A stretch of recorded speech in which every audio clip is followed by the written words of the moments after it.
Please keep driving. Field notes from a very tired captain.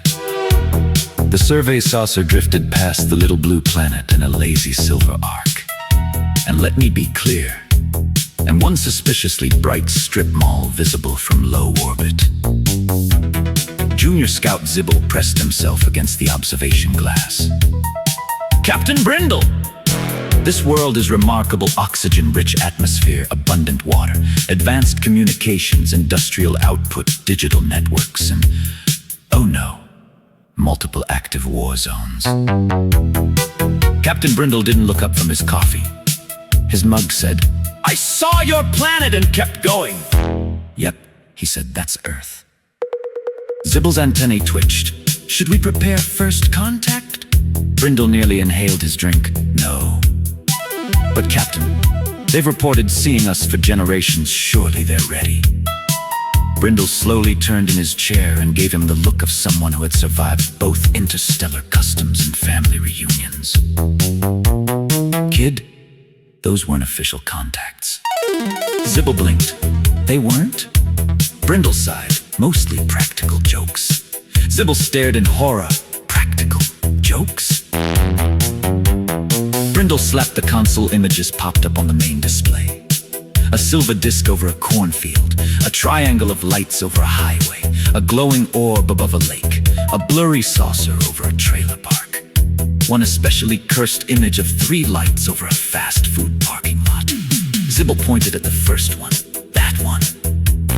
"Cornfield prank," said Brindle. "Jarnock lost a card game, had to hover over farmland for 18 minutes and blink in rhythmic patterns." Zibble gulped. "What happened?" "3 podcast, a local cult, and a gift shop." Another image appeared. "Desert highway bachelor party, rented scout craft."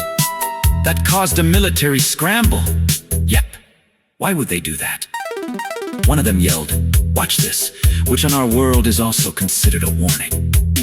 Brindle tapped the blurry saucer over the trailer park. "Oh, this one was my cousin Brell." Zibble slowly turned. "Captain."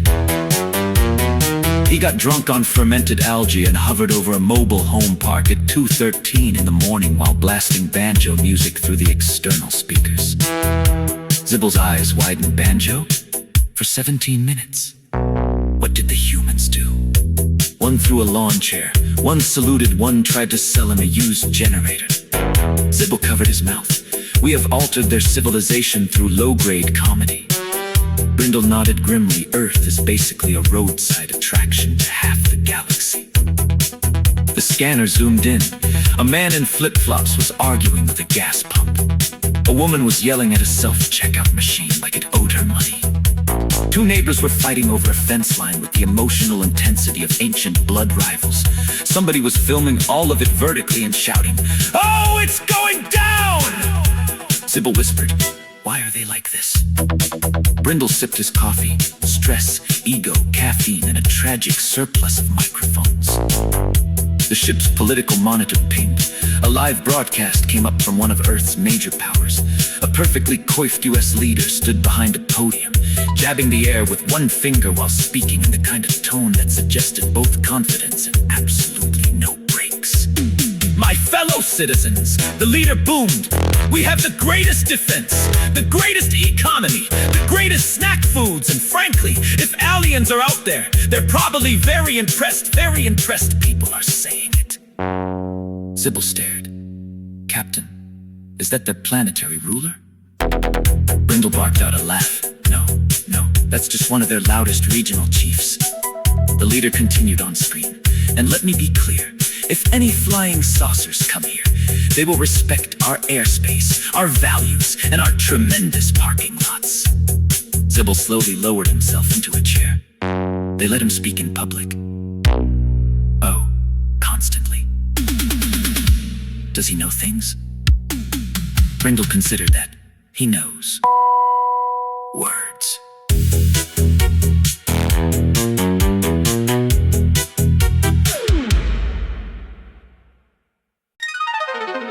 On the screen, reporters shouted questions over each other. "Sir, what about the war? Sir, what about the markets? Sir, Do you have evidence of extraterrestrial life, sir? Are you currently looking at the moon upside down? The leader adjusted his tie and declared, I know many things about space. I have always been very strong on space. Brindle muted the feed. See? He said. This is why we don't land. The scanner chirped again and highlighted a garage somewhere below. A human sat surrounded by scrap metal, PVC pipes, salvaged wiring, old monitors, wheels, braces, and several objects that may once have belonged to 3 completely different appliances. Zibble leaned forward. Captain, this one appears to be building an artificial intelligence. Brindle zoomed in. The machine frame looked part relic, part skeleton, part science fair, part shrine, which was at least 1 part too many. A handwritten sign nearby read, Orko, do not touch his stuff.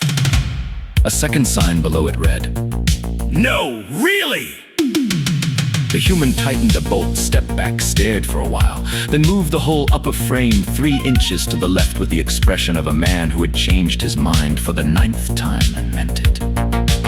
Zibble tilted his head, threat. Brindle squinted, too early to tell. The scanner picked up muttering from the garage. No, that won't work. Unless it does. Zibble looked uneasy. That sounds important. That, said Brindle, is either the beginning of genius or the sentence that appears right before local news coverage. The old sightings archive pinged. Zibble opened it and read aloud. Roswell, teen joyriders, Phoenix Lights, graduation prank, Belgian triangle, navigation students, mysterious cow abductions. Brindle winced. Look, that was a dare and nobody's proud of it. Telepathic contact in rural Nevada. Radio hobbyist with too much time. Man in Ohio claims glowing beings warned him about the economy. Brindle frowned. Actually, that one may have just been the economy. The saucer drifted onward. Below them, fireworks exploded in daylight. A man attempted to jump a riding mower over a puddle. A woman angrily recorded a tornado instead of seeking shelter. Somewhere, someone absolutely shouted, "Hold my beer!" And the universal translator briefly requested early retirement. Zibble buried his face in his hands. This cannot be the dominant intelligence on this planet. Brindle patted his shoulder. And yet, somehow, they also make symphonies, lasagna, funny little dogs, and those tiny cinnamon pastries. Zibble peeked through his fingers. Then, why not help them? Brindle stared at Earth for a long moment. Because every time we get close, one group wants to worship us, another wants to weaponize us, another wants us on a talk show, and at least one guy tries to sell us commemorative coins. That's specific. Twice in the same state. The final classification form appeared on screen. Planetary review, Earth, habitable, yes. Intelligent, technically. Stable, absolutely not. Unified, hilarious question. Friendly to visitors, mood dependent. Known for war, barbecue, conspiracy boards, loud engines, and political podium theatrics. First contact risk, severe. Entertainment value, extremely high. Zibble hovered over the final line. What should I put for official recommendation, Captain? Brindle folded his arms and answered with the weary authority of a veteran who had seen far too many species invent podcasts. Put, observe only, do not land if seen. Deny everything if photographed, remain blurry if greeted by the US leader. Pretend to be weather. Zibble typed it in. As the saucer banked away, Earth's radio chatter crackled through the speakers.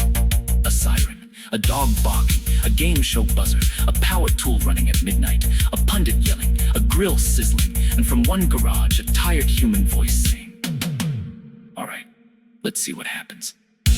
Zibble looked up. "Captain, yeah? If that one finishes the machine, should we come back?" Brindle looked at the mock garage coordinates on the screen. He was quiet for a moment. Then he took a slow sip of coffee and said, "Kid, that's that's the first interesting thing on this whole planet.